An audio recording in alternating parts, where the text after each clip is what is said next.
In her 90s, during a rare conversation with Rolling Stone, Carol Burnett stunned all of Hollywood when she unexpectedly mentioned the men she could never forgive.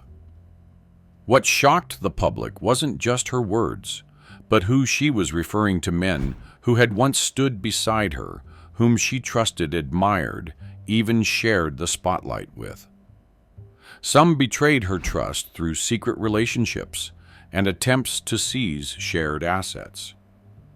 Some held the power to make or break careers in television and quietly kept her off one of the industry's biggest stages for half a century. And one, younger and audacious, turned admiration into mockery, using her image in a way that outraged the entire country. So who were the men that made America's beloved television icon speak with such bitterness, and which of them was the one she truly could never forgive? Lorne Michaels, accused by Burnett of disrespecting women and intentionally excluding her from SNL. In American television circles, there's a story that's long been whispered like a mystery for nearly 50 years. Carol Burnett, the woman who paved the way for female-led comedy, was never invited to host Saturday Night Live. Given her stature that seemed so unlikely that many in the industry called it a deliberate silence. To understand why, one must go back to 1975, the year Saturday Night Live first aired from Studio 8H at Rockefeller Plaza in New York. At that time, The Carol Burnett Show on CBS was in its 8th season and the #1 show in America. Burnett represented heartfelt human comedy, while Lorne Michaels, SNL's creator, was shaping a brand of humor that was sharp, irreverent, and politically charged. From the very first episodes, several critics, including Harriet Van Horn of the New York Post, wrote that Burnett should appear on SNL to connect two generations of comedy. The remark seemed harmless, but it became the beginning of a silence that lasted nearly half a century. Inside NBC, Burnett's name reportedly appeared on a guest list for Season 2 around 1976. But Michaels dismissed the idea, saying she doesn't fit the spirit of the show.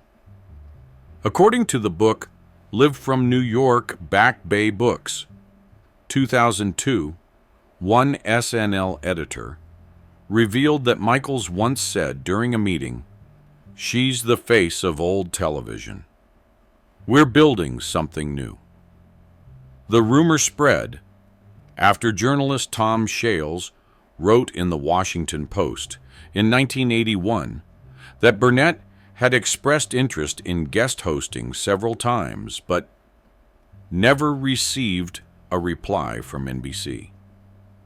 The article caused an uproar. Hundreds of viewers wrote to the network asking why America's most beloved comedian was being ignored. A week later, NBC issued a statement claiming that guest invitations depend on each season's content and tone, but few believed it. In truth, Burnett never publicly asked to host. Yet many insiders said she felt disrespected. During a Larry King Live interview in the late 1980s, when asked about the matter, Burnett smiled lightly and said half-jokingly, but with a tinge of irony, "Maybe I'm just not dangerous enough for them." Those who had worked with Michaels described him as having a very clear vision of SNL's identity: young, edgy, irreverent, the exact opposite of Burnett's warmth and sincerity. A former editor, speaking anonymously to Rolling Stone in 1990, revealed that Michaels had flatly refused a major sponsor's suggestion to have Burnett appear in the show's 10th anniversary special, saying, "We respect her, but that's not our kind of comedy." That statement was widely seen as an unspoken confirmation of a long-standing attitude. Over the years, their relationship remained frosty. In 1993, at the Television Academy Honors in Los Angeles, Burnett and Michaels were both listed as speakers. According to the New York Times reporter Bill Carter, when Burnett walked on stage, the audience gave her a standing ovation.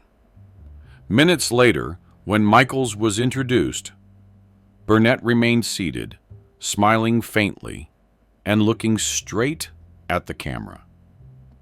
The moment was replayed on Entertainment Tonight, where viewers dubbed it the coldest stare in Hollywood. The story might have faded into history until 2023, when NBC produced Carol Burnett, 90 Years of Laughter plus Love, to honor her career. In an interview with The Hollywood Reporter, a journalist asked if she ever regretted not hosting SNL. Burnett smiled gently, but replied with a line that shook the media world. "I guess they didn't need me. But I didn't need them either." Just one sentence and half a century of silence came to an end. Within 24 hours, the hashtag #invite Carol to SNL went viral, with thousands urging NBC to fix history. Later, during a talk at the Paley Center for Media, Burnett said simply, "Some people don't realize that kindness has its own kind of strength." From then on, Burnett appeared less frequently on modern shows, preferring to preserve her timeless image. But fate would soon bring her to work again with another man in the business, one she once admired, and that collaboration would turn into one of the most painful disappointments of her career. Dick Van Dyke called Burnett's show soft and too feminine. As 1970 began, the Carol Burnett show entered a risky new chapter. Harvey Korman, her close co-star, and the heart of many sketches, had suddenly departed after 10 successful seasons. CBS needed a major star to fill the void, and only one name seemed grand enough: Dick Van Dyke, the beloved actor of Mary Poppins and The Dick Van Dyke Show. Hollywood buzzed with excitement. On August 15th, 1977, the Los Angeles Times ran a headline, "A Dream Collaboration, Two Legends of American Television Share the Stage." CBS launched an ambitious ad campaign with posters of Burnett and Van Dyke smiling brightly across Los Angeles. But within weeks, the cheerful energy vanished, replaced by behind-the-scenes arguments that no audience would ever see. From the very first rehearsal at CBS Television City, the differences were clear. Van Dyke, trained in Broadway performance, favored slower pacing and deliberate delivery. Burnett, raised in live television, thrived on quick timing and spontaneous exchanges. Writer Bob Ellison recalled in his memoir, Television Tales on Day One, Dick asked to change his lines because they didn't fit his rhythm. Carol just smiled, but the tension was there. 2 weeks later, during the first test rehearsal, before an audience, Van Dyke stopped mid-scene, held the script, and told the director, "I think this scene feels too light, all these soft, feminine lines, no real punch." The studio fell silent. Burnett, standing just steps away, looked at him and quietly walked backstage. Ellison remembered no one said a word. Everyone could see Carol was truly hurt, not angry, just sad. Rumors of the clash leaked quickly. TV Guide ran a story titled "Tension Behind Burnett's Show," quoting an anonymous source calling it a dream partnership turned into a generational comedy clash. CBS tried to contain the story, but insiders knew the two had stopped speaking offstage. By mid-October 1977, the tension peaked. During a rehearsal featuring guest star Lucille Ball, Burnett's close friend Van Dyke stopped, again sighed and said, "I can't make people laugh with this kind of lightweight humor." Lucille later recalled in People magazine that Burnett looked at her, smiled tightly, and whispered, "I think I chose the wrong person." The next week, Van Dyke missed a taping without notice. CBS had to re-edit the episode, and Burnett reshot major scenes with her old team. The network issued a short statement: Dick Van Dyke departs due to scheduling conflicts. But costume designer Bob Mackie later revealed that Van Dyke had privately told the writers, "I can't work where emotions make all the decisions." At a New York press conference later that year, Van Dyke told the Chicago Tribune, "I admire Carol, but our styles differ. I like structured comedy. Her show is too gentle." The comment, once printed in Variety, was read as a direct insult. Burnett's fans flooded CBS with letters of protest. Burnett, however, remained calm. In an interview with the Los Angeles Herald-Examiner, she smiled and said simply, "I've always believed laughter has no gender. It's either honest or it's not. Short, graceful, and final." Van Dyke lasted only 6 episodes before leaving. That season, The Carol Burnett Show ended more quietly than ever. When CBS celebrated the Carol Burnett 10th anniversary special in 1980, Van Dyke's name was notably absent from the guest list, seen by many as Burnett's silent way of closing that chapter. But the storms in her life didn't end there. 2 decades later, in a completely new era, a bold and controversial figure, Seth MacFarlane, creator of Family Guy, would once again force Carol Burnett into a courtroom battle to defend her name and legacy. Seth MacFarlane used Burnett's image in a controversial parody scene. By 2007, Hollywood had entered an era where the line between satire and insult was increasingly thin. Shows like South Park and Family Guy ruled American television with unapologetic humor. In this world, Seth MacFarlane, creator of Family Guy, was praised as a genius boundary breaker. But his boldest break would involve the woman America revered most, Carol Burnett. It started quietly. On April 23, 2006, Fox aired an episode titled Peterotica. In the middle of the episode, a brief silent scene appeared lasting only a few seconds, but enough to shock millions. On screen, a background character appeared in a blue maid's uniform scarf, on her head mop in hand, an unmistakable replica of Charwoman, the iconic character Burnett had portrayed over 200 times on The Carol Burnett Show. But this time, Charwoman was shown in a setting that felt mocking and disrespectful. That night, Fox received hundreds of complaint calls. The next morning, Variety and The Hollywood Reporter both ran headlines calling it a misguided attempt at humor. Older viewers, especially those who grew up watching Burnett, called it a stain on television's legacy. At her Santa Monica home, Burnett, then 73, was informed by her former manager, Joe Hamilton Jr. According to assistant Jill Saperstein, in People magazine, Burnett listened quietly before saying softly, "Charwoman isn't a joke. She's part of the audience's heart." Less than a year later, that quiet outrage turned into legal action. On April 16, 2007, Burnett filed a federal lawsuit against 20th Century Fox Television and Seth MacFarlane in Los Angeles.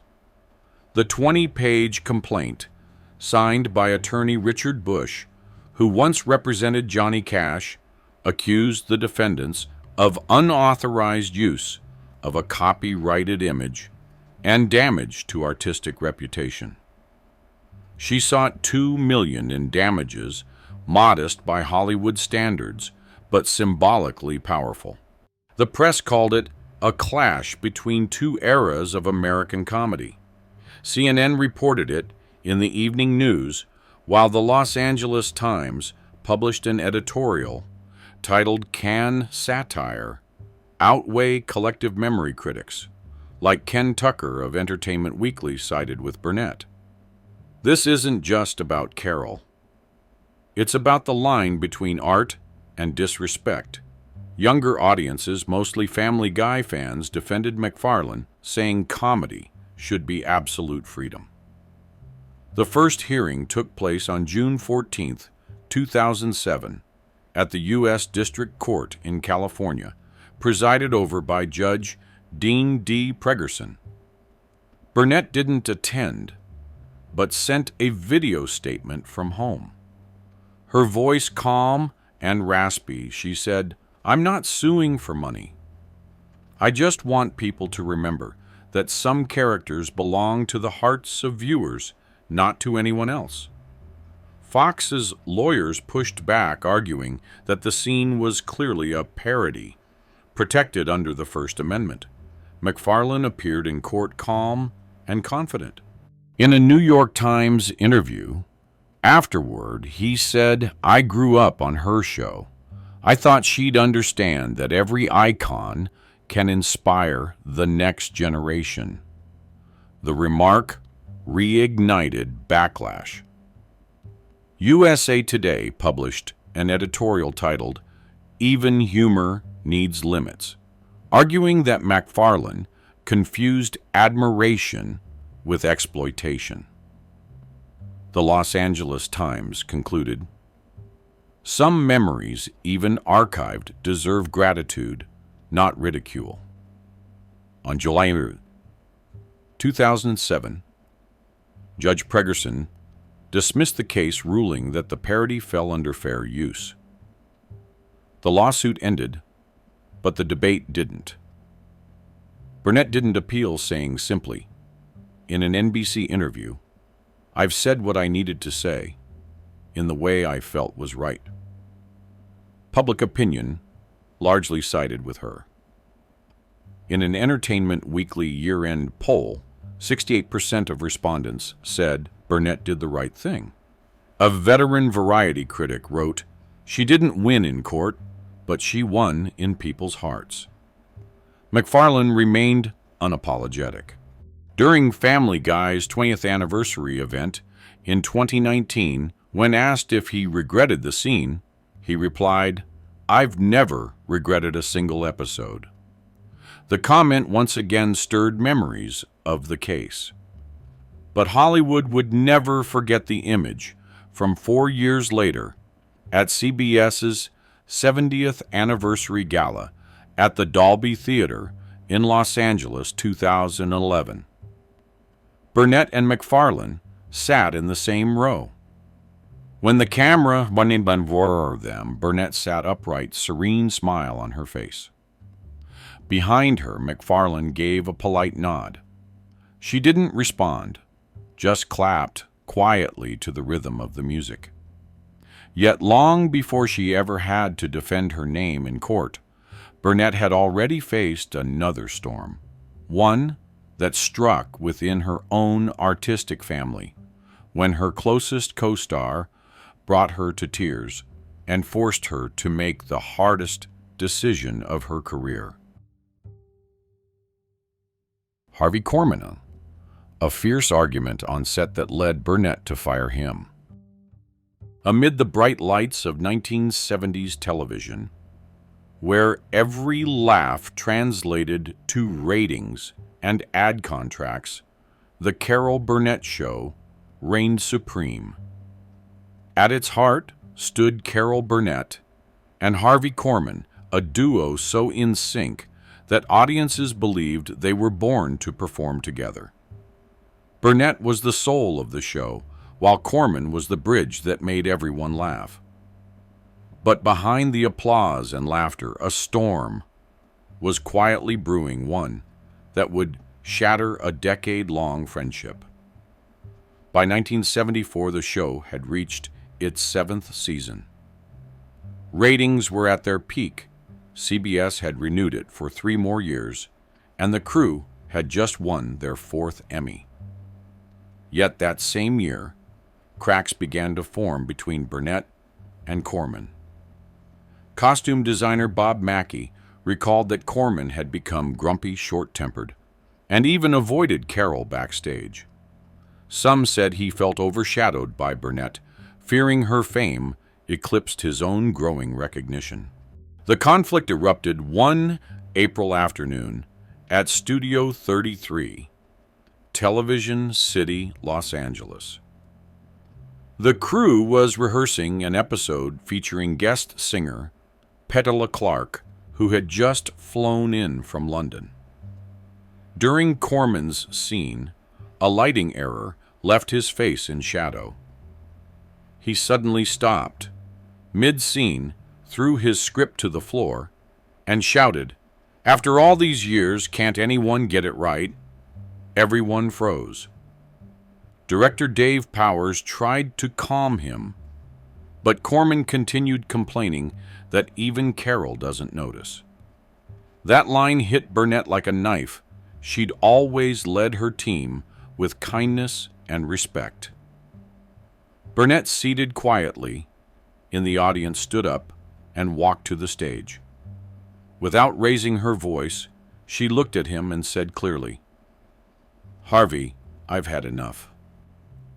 If you can't respect everyone here, you don't need to be here anymore." The entire studio fell silent. According to Bob Mackie's book, Even More Laughs, you could hear a microphone drop. Korman stared at Burnett for a moment, then walked off. No one followed. That afternoon, the cameraman later recalled Burnett sat alone on set for over 30 minutes. She looked at Korman's empty chair and quietly told the director, "I didn't want it to end this way, but he went too far." Just hours later, the Los Angeles Herald-Examiner ran the headline, "Harvey Korman leaves the Carol Burnett Show during rehearsal." CBS declined to comment, but rumors spread fast. Some reporters at Variety claimed that Burnett lost her patience after months of tension with Korman. Over the next 3 days, Hollywood buzzed non-stop. Burnett's close friend Vicki Lawrence tried reaching Korman, but he stayed silent. Burnett kept filming as usual, never mentioning his name. A crew member described her as calm, but visibly weary. Then on Wednesday morning, CBS received a call. It was Harvey Korman. He simply told the assistant, "I need to talk to Carol." When Burnett picked up, his voice trembled. "I was wrong. I want to come back."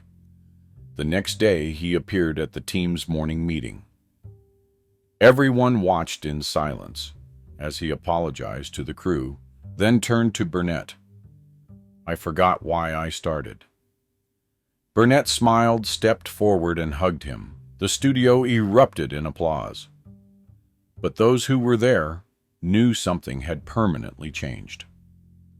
Korman stayed on the show until 1970, then quietly departed. Burnett remained in touch, though their friendship was never the same. In a 1983 Entertainment Tonight interview, when asked about Korman, she said softly, "Harvey made me laugh more than anyone else, and gave me the biggest headaches. The incident, later dubbed the Studio 33 blow-up, became one of CBS's most famous behind-the-scenes stories, a reminder of how fragile creative partnerships can be when egos clash. Afterward, Burnett grew stronger, more professional, but also more guarded. She stopped letting emotions interfere with work. Yet the turbulence in her life didn't end there. Jo Hamilton, her ex-husband's betrayal, and the battle over their shared legacy. Behind the dazzling lights of the Carol Burnett show, which made television history, was a marriage quietly falling apart between Carol Burnett and Jo Hamilton.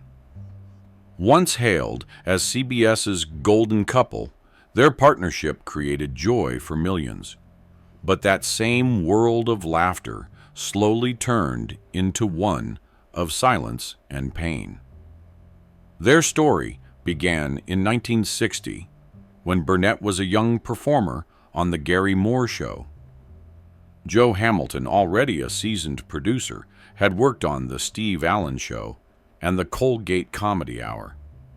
10 years her senior, he was calm, sophisticated, and experienced. They met during a CBS taping in New York. Burnett later recalled that he looked at me in a way that made me feel I truly mattered.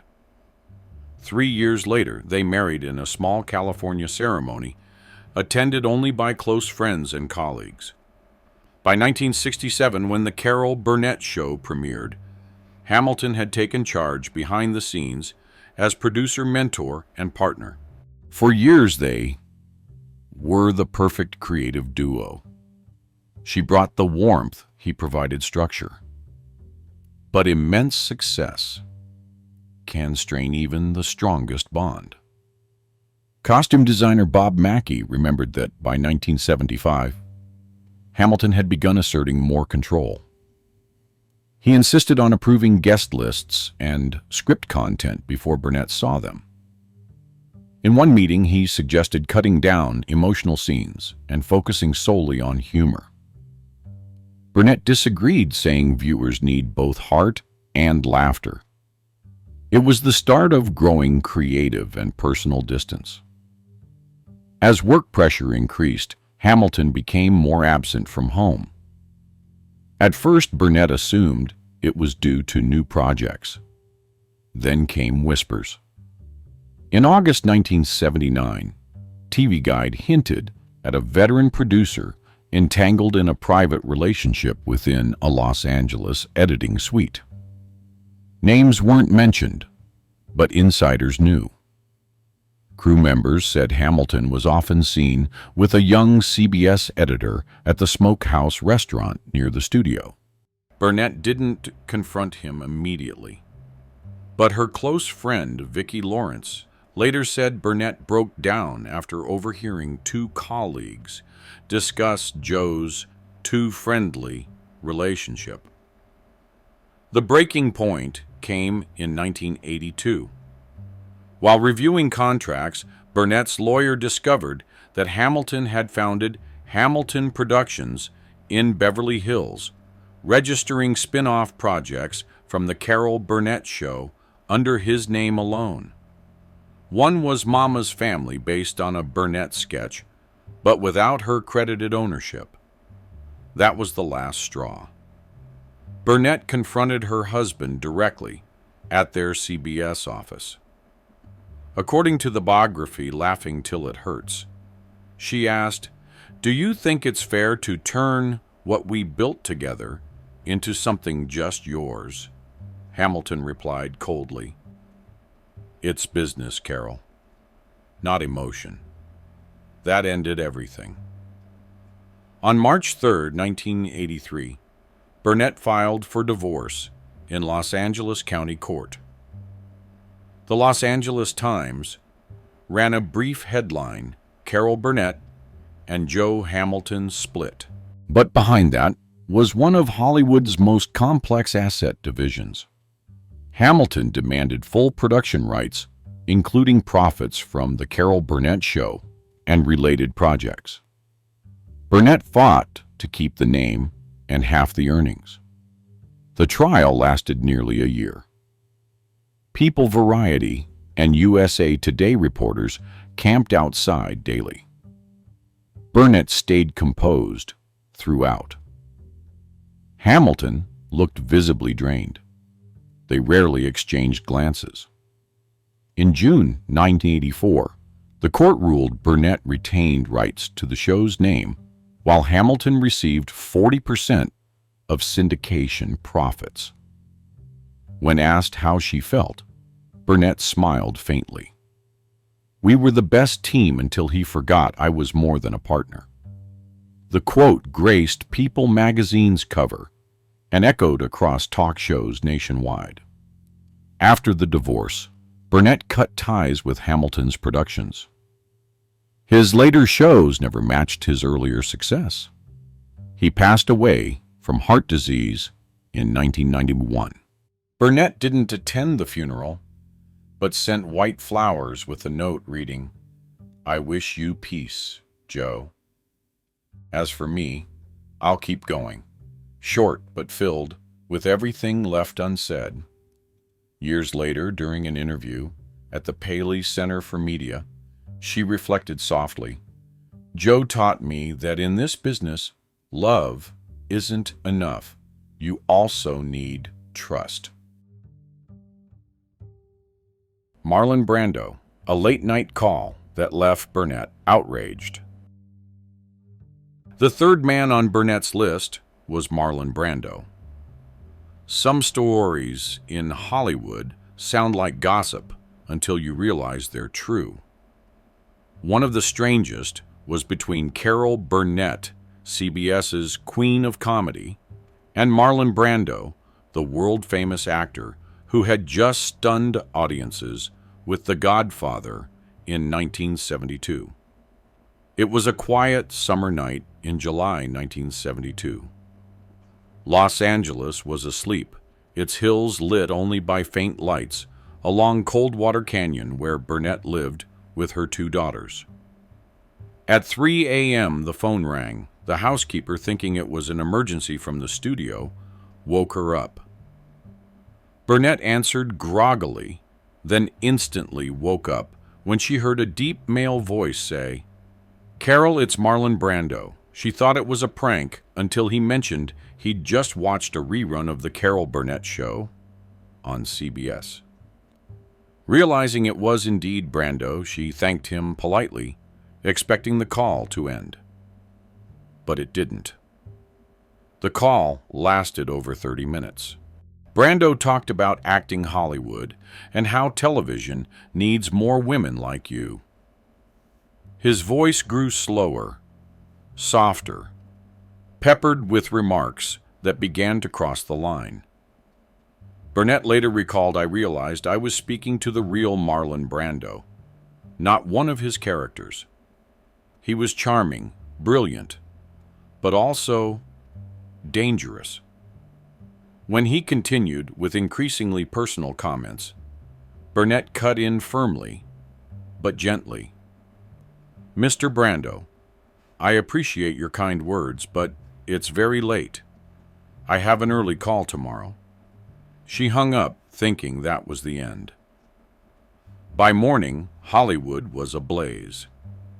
The Hollywood Reporter ran the headline, "Marlon Brando calls Carol Burnett," at 3 a.m. Within miles, Los Angeles Herald-Examiner followed with "Brando finds inspiration." In CBS's Comedy Queen gossip columnists, Luella Parsons and Rona Barrett added that the call lasted over an hour. Brando sounded smitten. CBS released a statement clarifying the call was entirely personal. Furious Burnett asked the PR team to stop the rumors, but the story kept spreading. An anonymous source even claimed Brando called again a few days later, but Burnett didn't answer. According to her friend Vicki Lawrence, Burnett felt humiliated and angry. She feared the public would misinterpret the story. Over lunch at Musso and Frank Grill, she told her friend, "He crossed the line. I can't believe someone like Marlon Brando thinks a late-night call is acceptable." After that, Burnett avoided him completely. At every event, she made sure not to appear in the same frame. At the 1904 AFI Awards, when Brando unexpectedly walked the red carpet, she immediately turned away. Reporters thought it was coincidence. Insiders knew better. From then on, her monthly PR schedules included a note: "Do not attend events with Brando present." This was never made public, but a former CBS staffer confirmed in Hollywood Inside Out that Burnett consistently avoided any setting where Brando might appear. Brando never commented. Though acquaintances said to one who once joked, "Carol takes things too seriously," it was just a conversation. Instead of easing tensions, that remark only made matters worse, reinforcing perceptions of his arrogance. For Burnett, it wasn't just a personal offense. It was a lesson about boundaries and trust in show business. After that night, she became more private, more cautious. One former crew member said Burnett never answered calls after midnight again, even from CBS. Yet the next blow would be even more painful. Not a private insult this time, but a public humiliation before hundreds of Hollywood guests. Cary Grant publicly dismissed Burnett's everyday humor style. Hollywood in 1968 was a world of glittering lights, lavish parties, and enormous egos. At that time, the Carol Burnett Show had just become a phenomenon, sweeping the Emmy Awards and making Carol Burnett one of the biggest names on American television. That same year, Cary Grant, the epitome of elegance from Hollywood's golden age, received a Lifetime Achievement Award from the Hollywood Foreign Press Association. 2 stars, 2 generations, 2 worlds. They should have met only to exchange polite congratulations. But that night at the Beverly Hilton Hotel, a single careless comment created a rift between 2 icons that would never fully heal. The gala took place in the hotel's International Ballroom, filled with stars like Lucille Ball, Gregory Peck, Elizabeth Taylor, and Jack Lemmon. Carol Burnett arrived in a deep red gown designed especially for her by Bob Mackie, radiant and confident. After the ceremony, she approached Cary Grant's table with a glass of champagne in hand, ready to congratulate him on his award. Film critic Roger Ebert, who attended the event, later recalled that as Burnett approached the air at the table, suddenly grew tense. A director sitting beside Grant tried to ease the mood, saying, "Have you seen Carol's show? The whole country loves it." Grant smirked slightly, his tone smooth but tinged with mockery. "Oh, that show, the one where she waves her arms, makes faces over. Does everything I can't understand why people like that sort of thing." The words fell into the ballroom like a pebble hitting still water. Some laughed awkwardly, others fell silent. Burnett kept her smile, but her eyes changed. Without raising her voice, she simply replied, "Maybe people prefer laughing with real folks rather than with perfection." The table went quiet. Burnett tilted her head politely and walked away, leaving Grant with a stiff smile. But Hollywood never forgets moments like that. Just 2 days later, the Los Angeles Times ran a small piece in its entertainment briefs section titled "Cary Grant and Carol Burnett, a frosty encounter at the Beverly Hilton." While the article was mild, it hinted that Grant had looked down on Burnett's populist comedy style. The story spread quickly across town. Some in the industry defended Grant, claiming he was just joking, but television audiences, especially women, were furious. At CBS, which produced The Carol Burnett Show, the communications department responded swiftly. They issued a short statement. Carol Burnett represents humor that is humane and intelligent, laughter born from empathy, not foolishness. The message was polite, but everyone understood it was directed at Grant. While Burnett stayed silent, Grant unintentionally fanned the flames. In an interview with Variety journalist Art Silverman, when asked about American TV comedy, he said, "I prefer a more refined kind of humor, something like the European style. Television these days is too loud. Everyone is trying too hard to be funny." He didn't name names, but no one doubted who he meant.